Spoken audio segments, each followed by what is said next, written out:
énergique et la tutelle. Le ministre de l'Eau et de l'Énergie rappelait l'entreprise à l'ordre dans une note du 1er juillet. Conséquence, Eneo annonce maintenant la fin des estimations de consommation aléatoire et l'ouverture d'une nouvelle page avec sa clientèle. Qu'est-ce qui va donc changer dans cette relation sous tension? C'est dans ce reportage les explications de Cyril Kingembepe. Voici l'objet de toutes les querelles entre les consommateurs et l'opérateur de l'électricité. Le bureau de la facturation continue de fonctionner alors que les agents releveurs n'ont pas été vus ces derniers mois sur le terrain. Des plaintes de surfacturation et surtout de la relève, qu'on dit la relève satellite. Les agents releveurs de Neo n'arrivent pas dans les maisons des consommateurs. Ils font donc une relève estimative, ce qui fait que quelqu'un qui avait l'habitude de consommer par exemple 5 000 francs se retrouve à une facture de 250 000. Les consommateurs décrivent une décision unilatérale de l'opérateur. En première disposition, la plateforme des associations de consommateurs a saisi le gouvernement de la République par l'entremise de monsieur le ministre de l'Énergie. Le ministre a convoqué une réunion sur visioconférence le 9 juillet. Au cours de cette réunion, toutes ces récriminations ont été portées par la PAES, y compris l'opération de contrôle fraude. L'estimation des factures est mal accueillie. Eneo se retracte. Nous avons reçu beaucoup de plaintes, non seulement de la part des clients, du gouvernement, de Arcel, des associations de consommateurs. L'entreprise a décidé de basculer tous les sites pilotes dans le modèle de la relève systématique. Dans les 72 heures, les clients victimes de ces facturations hors normes devraient recevoir réparation. Toutes ces factures seront annulées. Les actions de coupure, en deuxième lieu, seront annulées pour tous les clients pour lesquels on aura enregistré les réclamations. Il ne faut pas que les clients oublient d'envoyer la photo. Plusieurs ménages souffrent de cette opération. L'opérateur dit rester attentif à leurs réclamations. Et c'est maintenant un concert de réprobation qui s'élève contre Eneo Cameroun.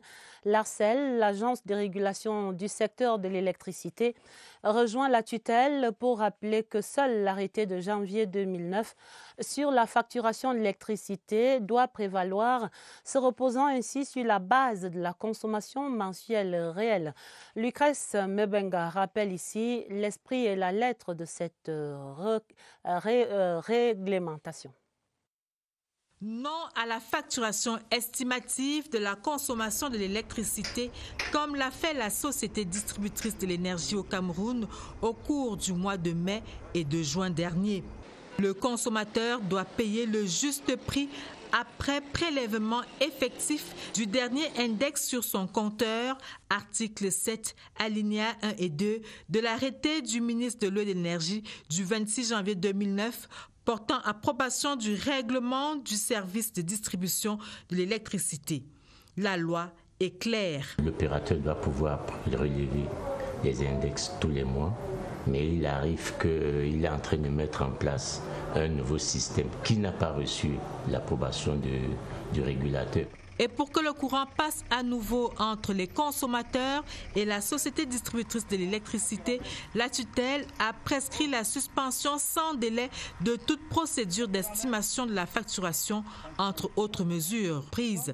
Il s'agit de revenir sur la relève mensuelle, mais tout en demandant aux consommateurs de procéder eux-mêmes à ce qu'ils ont appelé relève confiance. C'est-à-dire que le consommateur pourra lui-même procéder à la relève et à envoyer vers les outils technologiques qui ont été mis en place. Et la tension baissera lorsque les torts causés aux consommateurs sont effectivement réparés. Au fait, peut-être qu'il est temps d'envisager les cartes prépayées dans le secteur de l'électricité. Le dossier du 20h30 avec ce chiffre, plus de 17 000 cas de Covid-19 confirmés maintenant au Cameroun, selon les dernières données du ministère de la Santé publique ce lundi. La pandémie avance donc et l'une des raisons demeure bien la réticence de certains concitoyens à porter correctement le masque. Ce dernier vendredi, le Premier ministre chef du gouvernement a déploré ce relâchement lors de la réunion hebdomadaire d'évaluation. Voici les raisons de ce désamour entre les Camerounais et le port correct du masque et les constats à Yaoundé ce lundi. C'est un reportage de Daniel Menanga. Là, de porter des masques au propre pour ce vendeur comme au figuré dans la capitale Yaoundé. La preuve encore à la poste centrale, bouche et nez en l'air, prêt à recevoir des postillons. Les gens estiment quand même que nous ne sommes pas trop patins, peut-être à tort, mais il y a aussi des rigueurs qui ne sont pas tellement appliquées dans la rue, quoi. En plein air, les gens ont tendance à aller sans masque. Dans les marchés et autres espaces, on joue à cache-cache, puis on se fait surprendre, comme ici, avec ce je ne sais quoi qui met en confiance. Parce que le masque m'étouffe, je ne respire pas bien. Je bois mes écorces. Ce n'est que quand je suis au milieu de gens que je mets ça, ou je suis dans le taxi que je mets. Mais le temps d'un jeu de yo-yo avec son cache-nez, tout peut très vite basculer. On baisse le masque de temps en temps parce que nous ne sommes pas habitués. Parfois, ça nous étouffe. Tu es obligé de baisser et après, quand ça vient là comme un réflexe, tu remets ça rapidement. De nouvelles études publiées par l'Organisation mondiale de la santé révèlent que le virus à la couronne peut se transmettre par voie aéroportée, en plein air donc. Heureusement, il y en a qui n'ont pas encore brisé les barrières de protection au Covid-19. Et on va le répéter, à vos masques citoyens, on insiste, mais tous les rappels, même ceux du chef de l'État, sur le port du masque qui demeure obligatoire, n'ont que peu d'effet sur les comportements à risque, on vient de le voir. Allons à présent voir cette résistance mortelle et ses effets dans la région du Sud, à Ibolova. C'est un reportage de Ghislaine Aléné et de Georges Marcel Messila. Clients assis les uns près des autres, les discussions vont bon train dans ce débit de boissons situé en plein centre-ville. Dans ce lieu de grande fréquentation, le port du masque, le lavage des mains et la distanciation ne sont pas respectés. Les distances ne sont pas respectées dans les bars. Ils sont un peu réticents par rapport à la distance. Et tu ne peux pas forcer quelqu'un de s'éloigner peut-être de sa copine ou bien de son ami. Même scénario au marché Oyenga, vendeurs et acheteurs se côtoient au quotidien sans protection. C'est vrai qu'ils viennent avec, mais à un certain moment, il va falloir bien enlever pour pouvoir boire. Je ne peux pas porter le masque parce que ça peut, c'est un risque aussi, ça m'étouffe. Tu ne peux pas porter un masque, tu fermes le visage en mangeant. Des attitudes irresponsables qui ne contribuent pas à freiner la propagation du coronavirus. Seul le respect des gestes barrières peut contribuer à lutter efficacement contre cette pandémie. D'autres acteurs sont interpellés pour entrer dans ce combat contre la pandémie.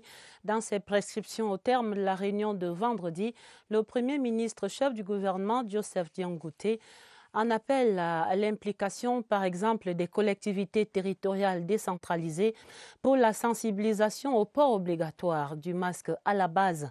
Un relais qui sera assuré sur le terrain par le ministère de la décentralisation. Comment se prépare la communication là-bas? Réponse dans ce reportage de Agnès Solange à Bessolo. Les règles du jeu ne sont pas négociables parce que l'État ne veut prendre aucun risque dans ce combat contre la propagation du Covid-19. Le port du masque est obligatoire dans les espaces publics, faut-il le rappeler? Oh oui, et à la faveur d'une politique publique essentielle, la police administrative et les magistrats municipaux ont systématiquement pris des mesures pour que le port du masque soit constant au sein de leurs communes respectives. Nous avons demandé aux maires de reprendre leur activité de sensibilisation des populations, ce qui est en train d'être fait. Nous avons demandé de reprendre leurs activités de production des masques et leurs activités de soutien à ceux qui fabriquaient les masques et dans la mesure du possible de prendre part aux activités de mise à disposition de ces masques. Par nécessité économique, certaines collectivités territoriales décentralisées produisent des masques et procèdent à leur redistribution. Lorsqu'elles avaient la capacité de produire elles-mêmes les masques, les municipalités pouvaient encourager et soutenir des initiatives locales pour que les masques ne restent pas seulement dans les centres urbains, mais qu'ils aillent jusque dans l'arrière-pays. Même si le port du masque connaît un relâchement persistant, l'activité est conduite de manière régulière dans ces communes. Nous avions suggéré qu'éventuellement il soit envisagé que l'on puisse sanctionner ceux qui n'étaient pas adeptes du port du masque, ce à quoi le Premier ministre nous a répondu que des instructions seraient données dans ce sens prochainement. Maintenant, aux autorités administratives de veiller à ce que ce travail soit coordonné et aux citoyens intermittents de se remettre véritablement en question. Autres acteurs également interpellés par le Premier ministre chef du gouvernement, ce sont les jeunes volontaires encadrés par le ministère de la Jeunesse et de l'Éducation civique. Leur enrôlement est déjà effectif. Ils sont plus de 26 000 en ce moment même sur le terrain. Mais le gouvernement en attend encore plus. Barbara Padjama. Plusieurs échantillons de Camerounais sont reconnus coupables dans le procès contre la propagation du Covid-19. Dans la lutte qui se poursuit, ils ont laissé tomber leurs masques, traduction d'un relâchement. Pour galvaniser les troupes, de jeunes volontaires sont au front de la sensibilisation. Ils sont plus de 26 000 jeunes volontaires mobilisés dans ces différentes équipes, que ce soit les membres des équipes mobiles d'animation populaire urbaines et rurales, les EMAPUR, que ce soit les appelés du service civique. La cible prioritaire est la tranche jeune, même si la stratégie s'est multipliée pour atteindre le plus grand nombre. 10 millions de personnes déjà touchées par ces volontaires. Tous les issues sont exploitées. Même sur les réseaux sociaux, nos équipes sont à pied d'œuvre. Ils font de la péréducation. Cet engagement est opérationnel depuis le 25 mars. Mais depuis le 15 mai, le déploiement a redoublé d'efforts avec le concours de plusieurs maillons. Les autorités administratives, les autorités municipales et des ministères sectoriels, notamment celui de la santé et de la communication. Sur le terrain, les 26 000 jeunes volontaires s'activent au-delà de la sensibilisation de proximité. Beaucoup d'autres sont engagés dans les chantiers de production locale, notamment les masques, les gels hydroalcooliques. Dans les marchés, les rues ou dans les écoles, ces ambassadeurs du civisme sont en mission pour la nation. Dans leur plan de campagne, il est aussi inscrit « Back to School sans Covid-19 ».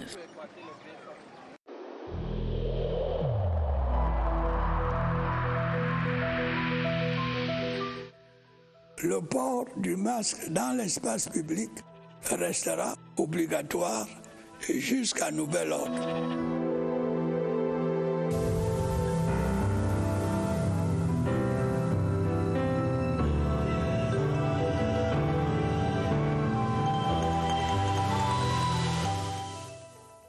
On ne le dira donc jamais assez, le port du masque, et le chef de l'État le répète encore ici dans ses éditions de 20h30 tous les soirs littéraires et d'autres éditions sur toutes nos chaînes, le port du masque reste donc obligatoire. Mais faut-il penser que le nombre élevé des cas de guérison a plutôt tendance aujourd'hui à émousser la vigilance chez certains compatriotes, comme les sacrifices de l'État et du corps médical qui pourraient constituer un appel au relâchement? Voici le commentaire de la rédaction sur toutes ces questions. Il est signé Romuald Ntuisongok. La vitesse des guérisons devait avoir effet de bombe. La majorité des Camerounais lui prêtent à tort des vertus de sérum contre le coronavirus. Du coup, depuis le franchissement de la deuxième phase de la pandémie mi-mai dernier, le virus avance et la prudence recule, au point que le chef de l'État, posté en première ligne de cette guerre sanitaire, a actionné une artillerie lourde de mesures de riposte avec les conséquences économiques que l'on connaît. Le masque, devenu une affaire d'humeur et de fantaisie, va-t-il étouffer et réduire à néant tous ces sacrifices? C'est ce que craint le Premier ministre chef du gouvernement qui, vendredi en réunion d'évaluation, a frisé une colère homérique à cause du refus des populations de se protéger et de protéger leur entourage par le port du masque. La courbe des guérisons a beau être ascendante, elle ne doit pas masquer l'augmentation du simple au triple du nombre de cas confirmés depuis environ 2 mois. Face à ce que le chef du gouvernement qualifie de dérive, certains Camerounais doivent cesser de se conduire en temps de crise comme en temps normal. Porter un masque n'est pas une affaire de convenance, c'est une exigence de santé publique, un cas d'urgence.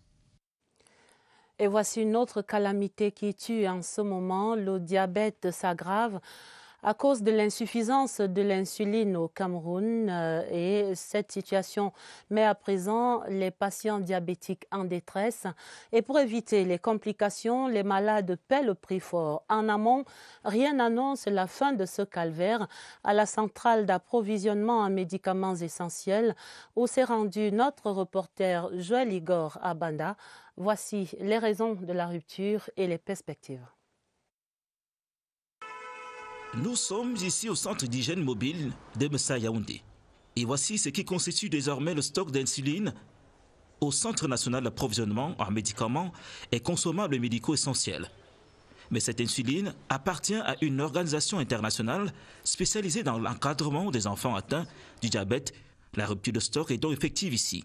Nous commandons à travers le processus de passation de marché.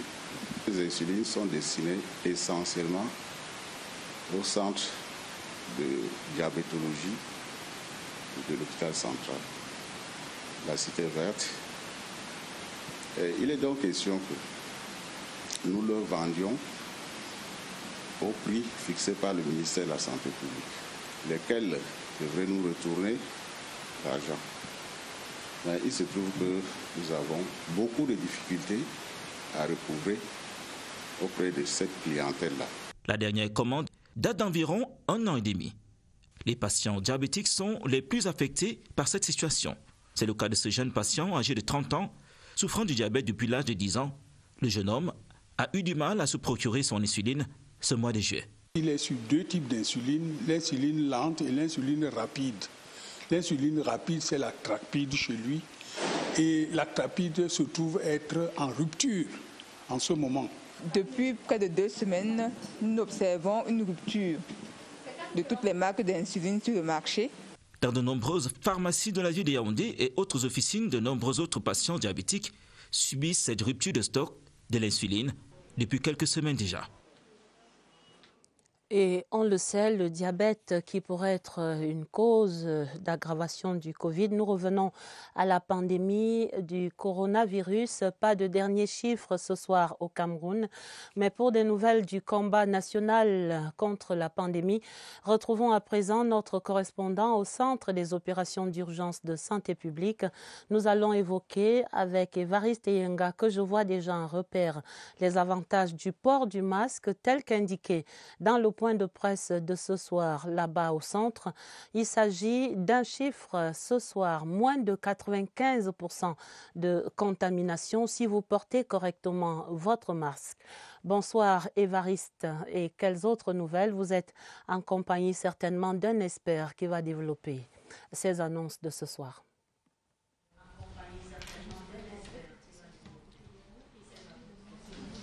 Bonsoir Adèle, c'est bien cela, moins de 95%, mais aussi le virus circule encore et la virulence n'est pas retombée.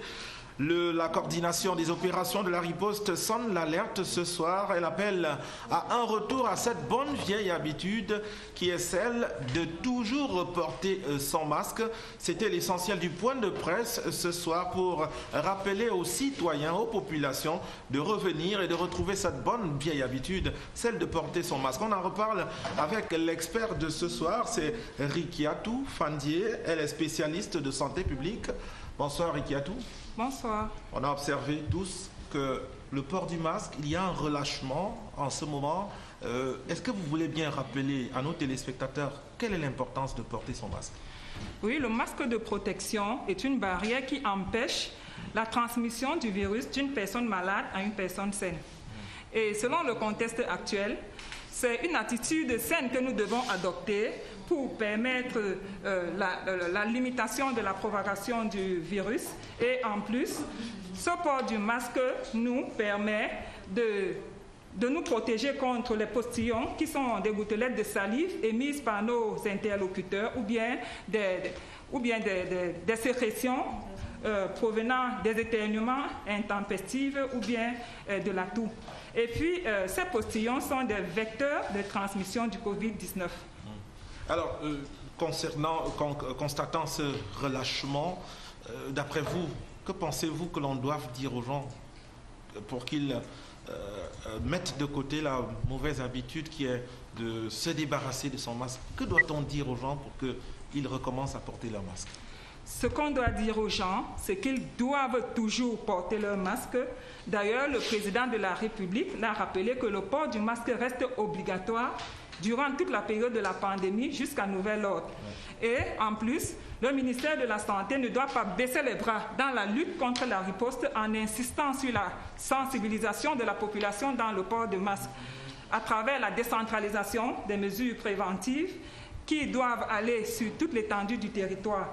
Et nous devons comprendre aussi que les populations doivent enlever de leur tête que le port du masque est un tabou et rehausser leur aspect psychologique par rapport au port du masque, dans ce sens que c'est un aspect positif dans la lutte contre la propagation du virus. Donc, à travers le port du masque, nous pouvons mettre fin au coronavirus dans notre pays. Merci Rekiatou d'avoir répondu à notre invitation. Ce virus qui circule a des indicateurs, plus de 15 000 cas à ce jour et plus de 3 500 qui sont encore actifs. Il y a donc lieu de ne pas oublier son masque. À vous le plateau. Merci Évariste, jamais sans le masque partout où vous allez. Merci au docteur Rekiatou Fandé pour ces rappels. Dans le reste de l'actualité, ce lundi, l'ambassadeur de la République de Tunisie faisait le point de la coopération entre son pays et le ministère des Petites et Moyennes Entreprises, de l'économie sociale et de l'artisanat. Son Excellence Jalel Snoussi, ici à l'image, on le voit bientôt, est en fin de mission au Cameroun. Il est allé s'entretenir avec le ministre Achille III au sujet des belles perspectives de cette coopération, notamment en ligne de mire la création future d'une unité industrielle de formation au métier du bois avec l'appui de la Tunisie. Tunis qui est d'ailleurs invité au Salon international de l'artisanat. Ce sera fin novembre ici à Yaoundé. Direction la région de l'Ouest pour l'évaluation du programme de construction de 591 logements dans les cités municipales. Le projet avance à travers les 24 communes pilotes. Dans la région de l'Ouest précisément, les responsables du FEICOM, qui sont associés à ceux du Crédit foncier dans le projet, étaient en visite d'évaluation sur le site de Banjoun. Voici les constats dans ce reportage de Jean Armstrong Ndjou. La cité municipale de la commune de Pété-Banjoun prend forme. Sur le site, les ouvriers travaillent avec ardeur. 2 bâtiments témoins sont achevés. 7 autres bâtiments plan-pied font objet de travaux de couverture et de plomberie. Tout à côté, les fondations des 2 immeubles qui vont surplomber la cité ont commencé. Le directeur général du FECOM, en visite d'évaluation en compagnie de son homologue du Crédit foncier du Cameroun, s'est dit satisfait. Nous avons ces aléas du climat, nous avons eu cette crise sanitaire également qui a joué sur les délais ici. Et nous pouvons quand même dire de façon globale que le rythme est satisfaisant. Ce sont 672 millions de francs CFA qui sont sortis des caisses du Crédit foncier du Cameroun au bénéfice du FECOM. C'est un programme gouvernemental qui rentre dans le souci de l'amélioration de l'offre et de l'accès à des logements économiques et décents dans les communes camerounaises. Au début, ça a été laborieux parce que c'était une expérience inédite. Aujourd'hui, nous sommes fiers de constater que les choses se mettent progressivement en place.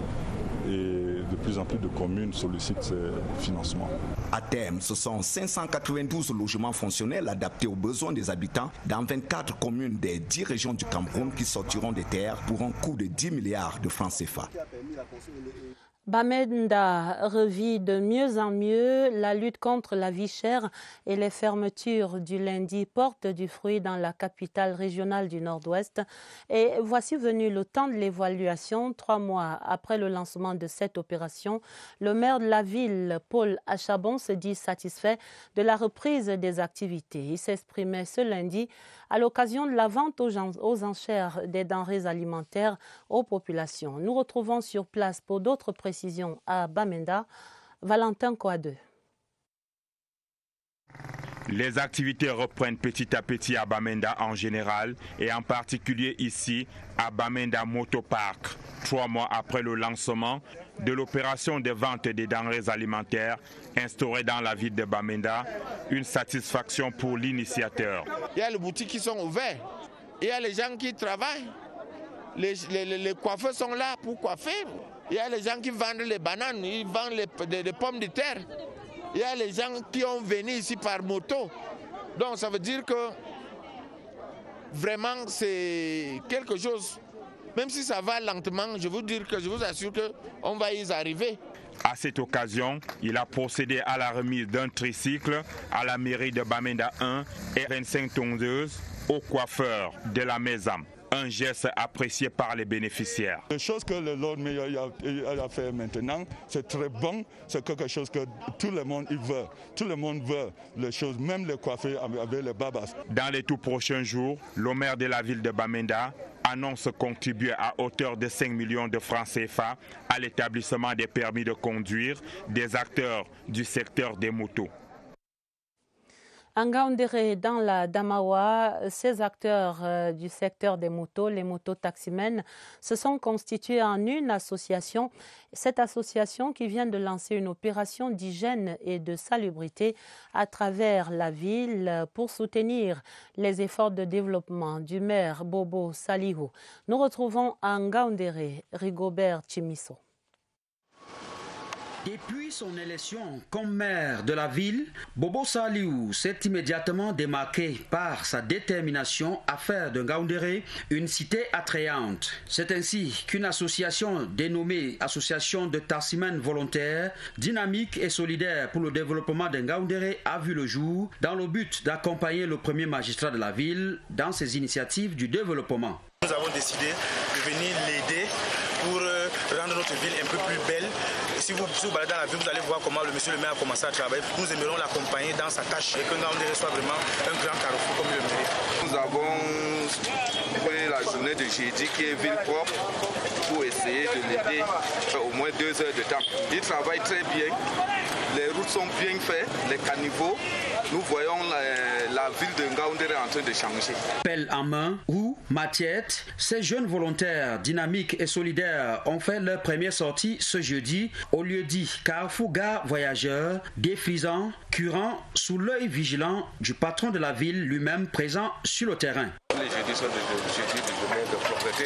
Maintenant, nous pourrons donc donner un sens de la vie à cette journée-là. Et nous avons donc maintenant l'appui de ces jeunes, non seulement des jeunes de mototaxi, mais il y a même des jeunes parlementaires. À l'endroit de ces jeunes, d'abord un remerciement. Ensuite, participation active. Il en sera ainsi chaque jeudi. La BICEC soutient la riposte gouvernementale contre le Covid-19. La banque vient de remettre un chèque de 100 millions de francs CFA au ministère de la Santé publique. Clovis Chamabo de CRTV Centre raconte la cérémonie. Ce chèque traduit l'adhésion de la BICEC à l'élan de solidarité nationale lancé par le chef de l'État Paul Biya pour faire face au Covid-19. Ça rentre dans le cadre de la lutte contre la pandémie. Et donc, aujourd'hui, la BICEC, compte tenu de tout ce qui s'est passé au niveau du pays, donc il a manifesté son adhésion à l'appel à la solidarité nationale lancé par le chef de l'État, M. Paul Biya. Et aussi un soutien aux efforts remarquables qui ont été fournis par le gouvernement du Cameroun. Aujourd'hui, après une contribution collective à travers la PECAM, aujourd'hui, nous avons voulu une contribution directe pour un montant de 100 millions de francs de CFA. Une contribution qui devrait renforcer l'effort déjà fourni par les pouvoirs publics pour lutter contre cette pandémie. Dans les agences, les mesures barrières sont respectées, le flux limité en fonction de la capacité d'accueil. Des dispositions sont également prises au niveau des guichets avec des produits désinfectants tenus par des agents de sécurité pour un nettoyage après service. Compte tenu de sa posture stratégique et surtout sa proximité avec les populations, la BICEC est ainsi une fois de plus au rendez-vous des grands événements. Une démarche appréciée par Manaouda Malachi, le ministre de la Santé publique, qui a transmis aux responsables de cette institution bancaire la reconnaissance du gouvernement de la République. Ouvrant le feuilleton de la semaine en ce lundi pour évaluer les avancées de l'économie numérique au Cameroun, l'Agence nationale des technologies de l'information et de la communication l'ANTIC estime aujourd'hui à plus de 3 millions le nombre d'internautes régulièrement connectés sur les habitudes de consommation des réseaux sociaux par les Camerounais. Voici la tentative de cartographie dessinée par Irène Ndjanafouda. Les Camerounais de tous bords tissent des liens sur la toile avec des réseaux sociaux qui leur ouvrent une fenêtre sur le monde devenu un village planétaire. Le choix des nouveaux médias est souvent en fonction des centres d'intérêt. J'utilise généralement Facebook, j'utilise aussi WhatsApp. Sur Facebook, on peut faire parfois des recherches, avoir des informations sur certains domaines techniques. Sur le plan professionnel, effectivement, ces réseaux permettent également d'améliorer les conditions de travail. Moi, personnellement, je l'utilise particulièrement WhatsApp. La cartographie des réseaux sociaux les plus prisés par les fils et filles du terroir fait la part belle aux plateformes de messagerie instantanée ainsi qu'aux plateformes de visioconférence que le coronavirus a révélées à la face du monde. Nous avons par exemple Facebook qui draine plus de 3,5 millions d'internautes. Vous avez LinkedIn qui vient avec 640 000 abonnés. Instagram, 340 000 abonnés. Et puis Twitter, 110 000 abonnés. Mais à côté aussi, vous avez les plateformes de messagerie instantanée comme WhatsApp, qui a près de 5 millions d'abonnés. Le constat établi auprès des concitoyens ayant le nez fourré dans les affaires du net montre que Facebook caracole en tête de liste des autoroutes de l'information. WhatsApp, pour sa part, ravit la vedette à d'autres plateformes de messagerie instantanée, tandis que Zoom bat le record de téléchargement dans les plateformes de visioconférence. Tout ce monde, happé par le virus de la société de l'information, surfe donc sur la vague de l'émergence numérique qui charrie tant d'espoir au Cameroun. Deuxième épisode demain, mardi, dans le journal. Avant la page des sports, ce télégramme de félicitations du président de la République, son Excellence Paul Biya, qui écrit à son Excellence Milo Djukanovic, le président de la République du Monténégro. C'est à l'occasion de la fête nationale de ce pays ami, ce 13 juillet. Les sports et la réponse du gouvernement à la CAF. À cause de la pandémie, le Cameroun ne pourra abriter ni les demi-finales ni la finale de la Ligue des champions 2020. La Confédération africaine de football qui devra chercher un autre point de chute pour ces derniers matchs. Dans le reportage qui va suivre, vous entendrez les explications à ce sujet de Seydou Mbombo Njoya, le président de la FECAFOOT qui était ce lundi face à la presse à Yaoundé. La synthèse de Évariste Yenga. C'est un Seydou Mbombo Njoya affichant une mine neutre qui prévient les journalistes invités que sa déclaration sera très courte. Puis il lâche. J'ai fait connaître à la CAF que le gouvernement n'a pas marqué son accord pour l'accueil par le Cameroun des demi-finales et finales de cette prestigieuse compétition africaine en raison des risques sanitaires liés à la pandémie du Covid-19 et les incertitudes sur l'évolution à court terme de cette pandémie.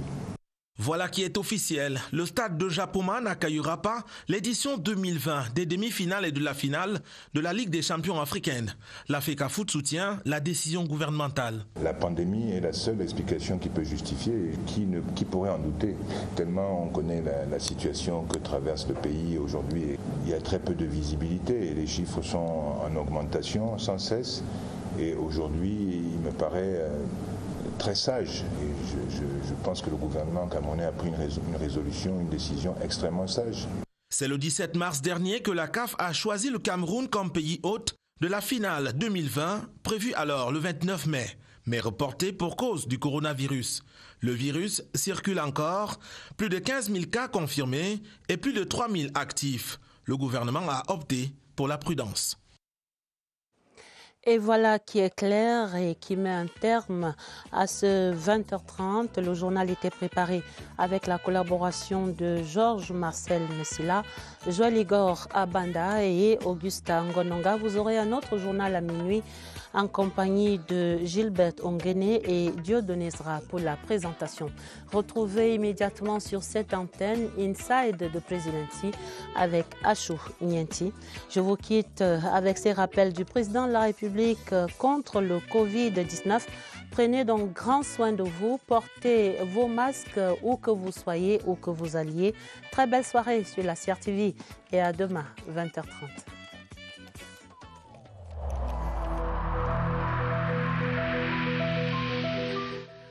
Il est essentiel que les mesures qui ont été indiquées soient absolument respectées par chacun de nous.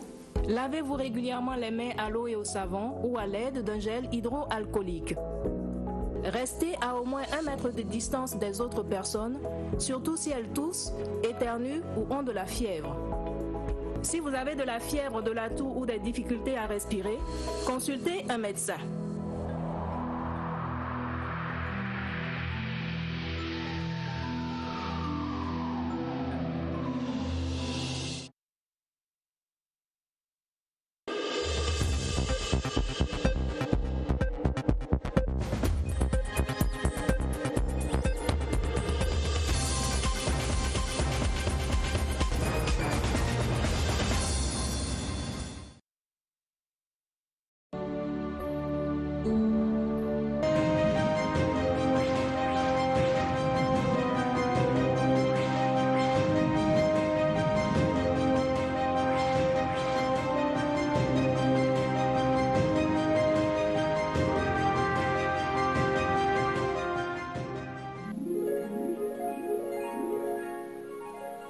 CRTV News, nothing but the news.